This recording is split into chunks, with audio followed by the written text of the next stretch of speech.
Mika from the Learning Center in Jerusalem, she's asking, today in the educational system, we see that there are two approaches to education and time management in schools. The first is the Ministry of Education, where there's a preset timetable and all students learn the same regardless of the inner needs or desire of the child. The other approach, which is developing now, is the democratic school that it emphasizes the freedom of choice of a child, that he chooses what to study. What does Kabbalah prefer? Neither. How do we suddenly let a child choose what's good for him? What does he know? Since when does such a thing determine the ways of education for a child to educate himself? That's not natural. In nature, even in animals, we see how an animal, let's say a mother lion takes her cubs to teaches them how to hunt, how to do what, where, how, people too. How come a child in his small age determine what does he need when he will be a grown-up? Why do we grow up if not to help the children, like with games, with anything else, also with the study? What's the problem? Where does this come from? Because we've lost the path, because the grown-ups have no idea how to advance. The grown-ups, through their confusion, got into really a dead end. Really dead-end darkness. They have no idea what to do, and thus they say, no, so democratic, may it be whatever. I'll tell my child for him to develop however he feels. A person's inclination is evil to begin with. How can he develop? According to his small urges, according to the confusion he has in his mind. The genes, the hormones. We know what a process a person undergoes from the age of 7, 8 till the age of 16, 17. How can we let them the ability?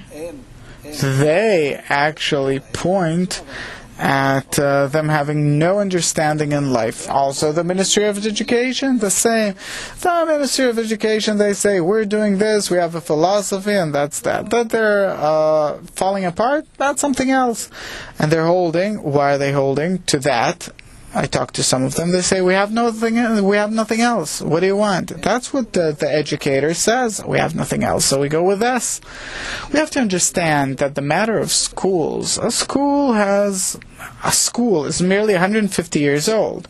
Since the technological development, the steam machines and all the industry developed, they needed to take the working, laboring force from the villages, to teach them a bit mathematics, reading, writing, a bit of this, a bit of that, and bring them in as factory workers. So they started putting together these classes in order to read and write some math, and to this day that's school. It's not in order to build a person, a human being, to talk about psychology, the structure of the world, attitude towards life, man's inner development.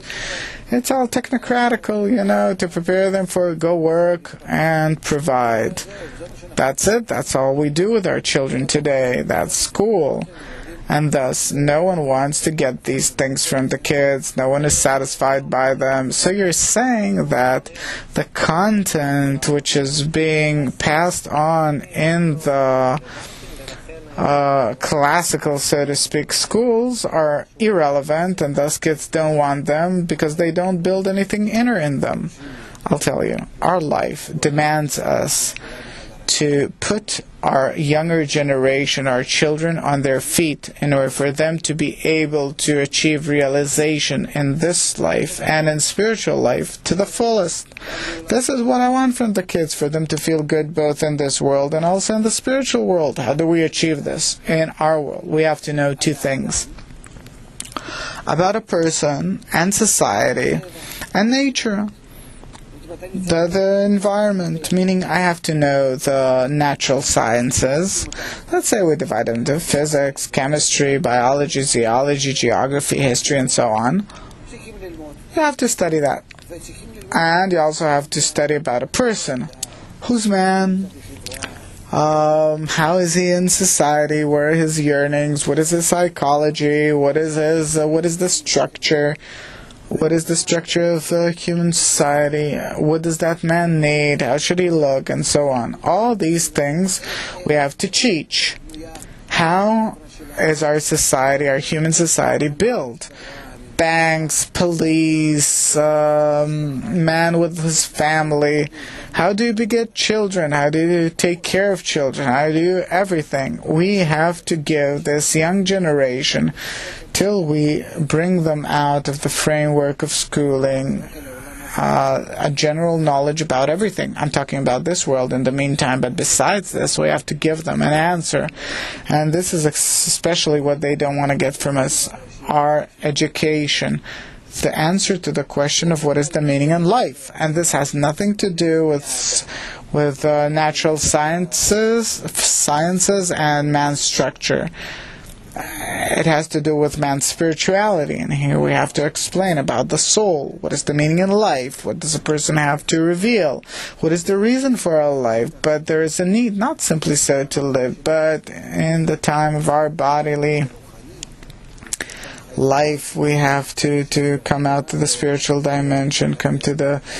it's like it says, the Torah is the freedom of the angel of death, by explaining to them that they can awaken suddenly and lift up now as they live in this world to reach the eternal, whole, full dimension, to reach their existence limitlessly. And this is supported today with biology, quantum physics, many fields.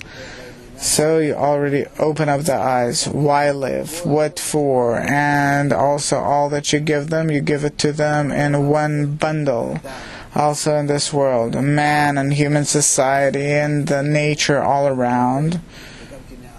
And also about the spiritual world. If you bring it to them as a sphere in which we exist, then you really build man who's glad in life because he has what to attain, what to achieve, and he does it easily and happily. He's not in despair. And he refers to all things in life in an adult fashion, maturely. You teach him. Classes aren't classes like today, but what kind of classes are those? Well, if we talk about those things, then it's entirely, everything has to be in discussion. In this, they're a bit more advanced, these democratic forms. It has to be through discussion. A person has to judge himself. They have to constantly see themselves from the side, film themselves, and then discuss how they behave. Why is this one way and those are another way? They need to talk a lot about the connection between them, because all in all, human development today is reaching a state where human beings will have to transcend beyond all of their business into the interconnection between them, and for this we have to prepare man. This whole world of content that you've described that we have to give a child, say we built it, it's here at our disposal. Do we give it to a child in a form of choose from this world, whatever your heart tends to, or do we determine for him now we'll engage in this, and then in that, and now in this? We're organizing the order of the study or the kid according to how he feels. No, we want for the child to get all the variety of this knowledge, and if we give it to him, thus that it is all in all the sphere in which we live, he has no rejection neither from chemistry nor physics nor mathematics nor literature nor anything else, nor I and my soul and I with society and everything else. He sees it as one nature, the nature, so-called the Creator. In Hebrew, nature and the Creator have the same meaning. towards the profession and more advanced years, the last years in school, there, yes, according to a person's tendency, but only for the purpose of livelihood, and that's it. How could it be that a person will come out not knowing geography or physics or chemistry? I don't know. I can't imagine that. I learned, I had things I liked more, less, understood more, understood less, closer to my heart, or not that close, but nonetheless, in each and everything, later on I felt a need for it in life. What closes all those components into one picture? We say we study nature. The approach, the attitude towards it. It needn't be a teacher standing next to the blackboard teaching, but it has to be through discussion, connection between the students, that the teacher sits together with them and introduces it through conversations, many museums, films about nature, how do things happen, why do they happen, really do these things in a social manner. First and foremost, make sure that every class it's like a group, yes, everyone is responsible. There are no marks. The mark is the last thing. Mark only for connection. Score, or there's no great nor small nor struggles. You have to exclude all those things.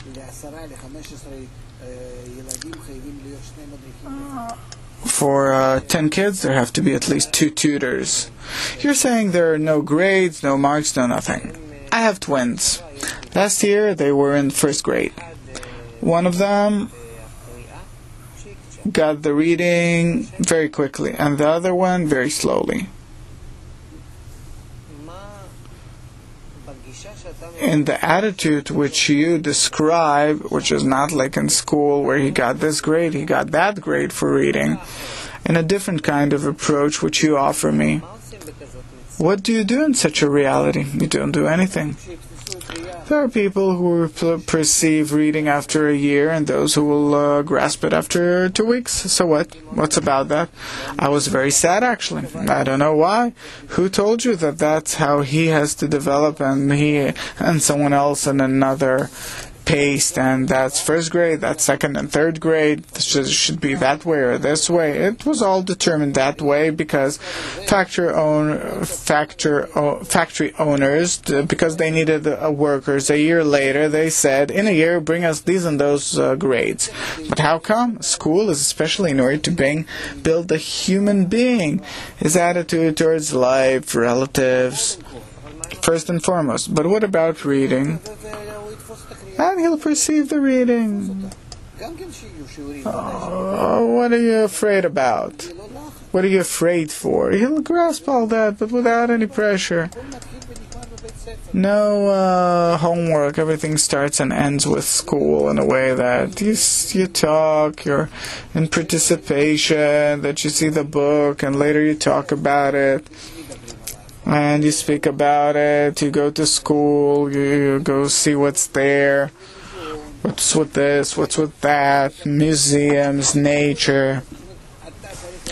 You have to give a person the recognition of the world. How does a person feel? How does a child feel? Say me and you, we're both twins. Let's say you're the one that got the reading quickly and I got it slowly. When I looked at them from the side, I tried to think, how does he feel, the one reading slowly? How does he feel amongst others?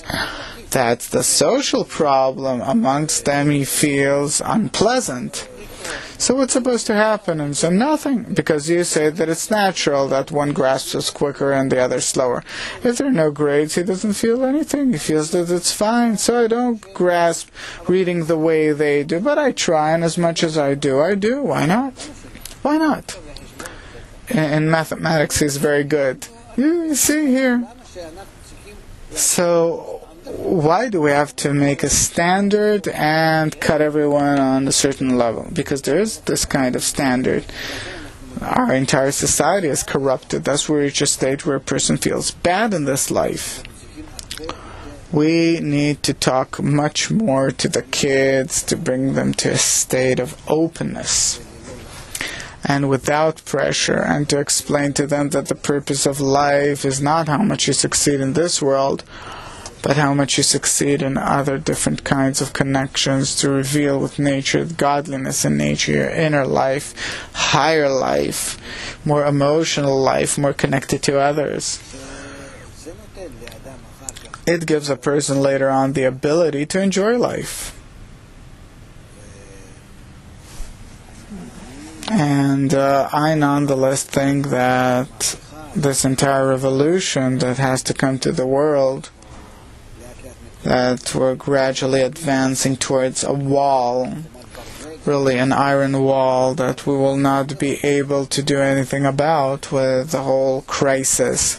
So the answer, it will be a change in the educational system, because the kids are really at our disposal. You place them, in 10 years you get a new generation. Imagine if now by the UN we change, by the UNESCO we change all the plans in schools. Let's say we're a lost case, but in 10-15 years you have a different generation thinking differently, saying things differently. They don't want to get anything from us anyway. So really they're new. You really upgraded them. I'm all for it.